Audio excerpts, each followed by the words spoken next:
Because Allah says they saw something that they love, which is the fitna of the dunya, which is the wealth. Which is the wealth. So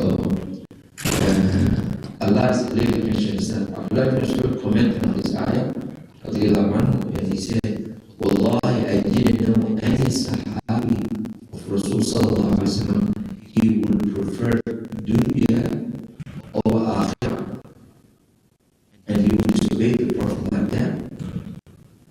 That's what he said. Because Allah is saying, وَعَصَيْتُ مِنْ بَعْدِ مَا أَرَاكُمْ مَا تُحِبُّونَ مِنْكُمْ مَنْ يُرِيدُ الدُّنْيَا وَمِنْكُمْ مَنْ يُرِيدُ الْآخِرَةَ.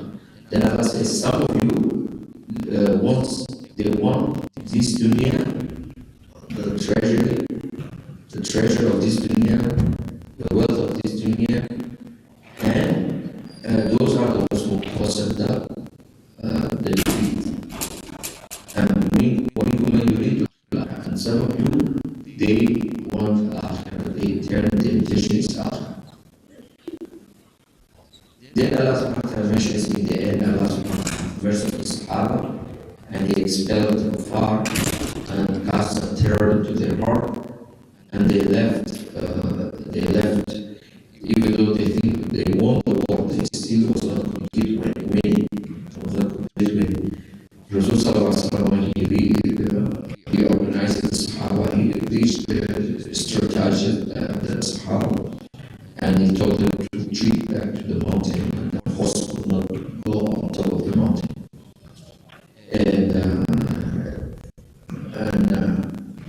That's when the Rasul was getting injured. Shaitan screamed at the Rasul was killed. So many evil things happened. But in the end, Allah subhanahu wa ta'ala was a lesson, teaching lesson to the Muslims. The war will not be always or like better. Muslims will be haq and batil will be fighting, but sometimes the haq will prevail, and sometimes the batil will prevail. And Allah says clearly in this ayah, وَتِلْكَ الْأَيَّامُ نُدَاوِلُهَا بَيْنَ النَّاسِ.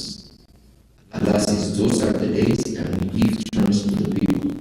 Means sometimes the Muslim people will win, and sometimes the Kafir people will win. So this was, Badr was when the Muslims were winning, and this is another example when the believers were given the winning, but still they will not be able to finish the Muslim. There will be always Islam in the village. So in Qayyim is reflecting on the ayat of Uhud, which are actually half of the surah. The surah is long surah, it's 200 ayat.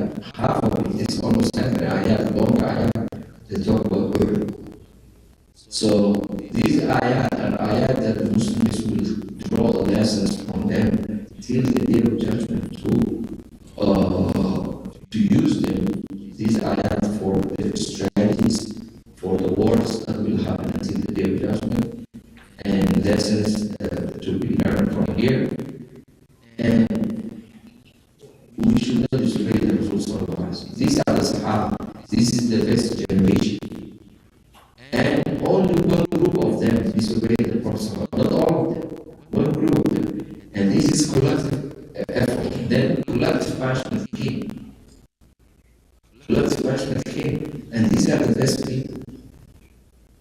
And actually down the ayat, when we read more, Allah will say, أَوَلَمْ أَصْحَابُكُمْ مُصِيبًا قَدْ أَصَبْتُمْ مِثْلَيْهَا قُلْتُمْ أَنَّ هَذَا قُلْ هُوَ مِنْ عِنْدِ أَنفُسِكُمْ إِنَّ اللَّهَ لَا يُحِبُّ.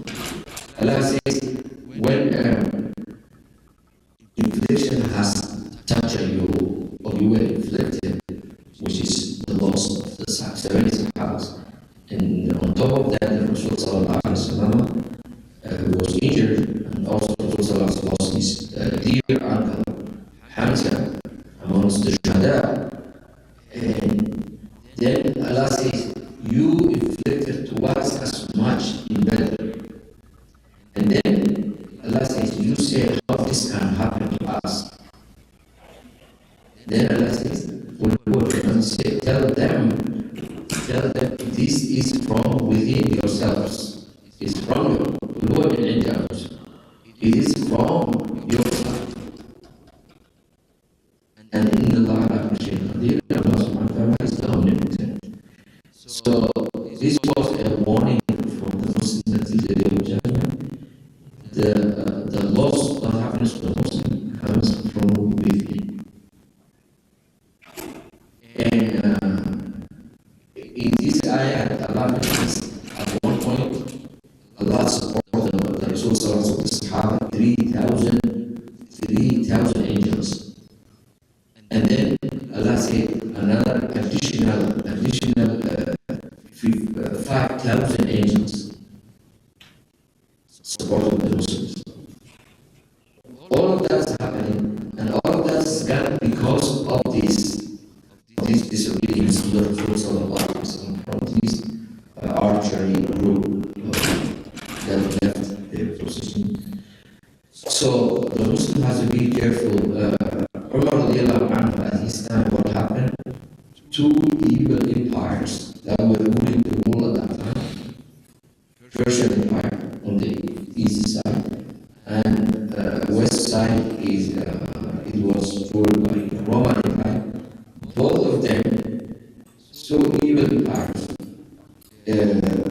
were dismantled at the time of Umar. And at the same time, it happened at the same time. And the Muslim didn't have that much power to confront those two big empires.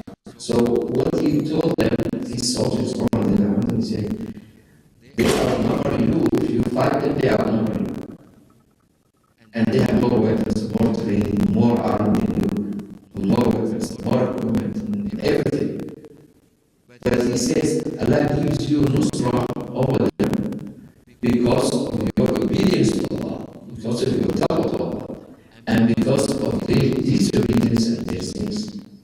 That's the only thing that gives you, he said, the victory over the Persians and also over the Roman empires. But if you become, he said, the same in sinning, then they will overrun you and they will kill you. That's what he told them, this army.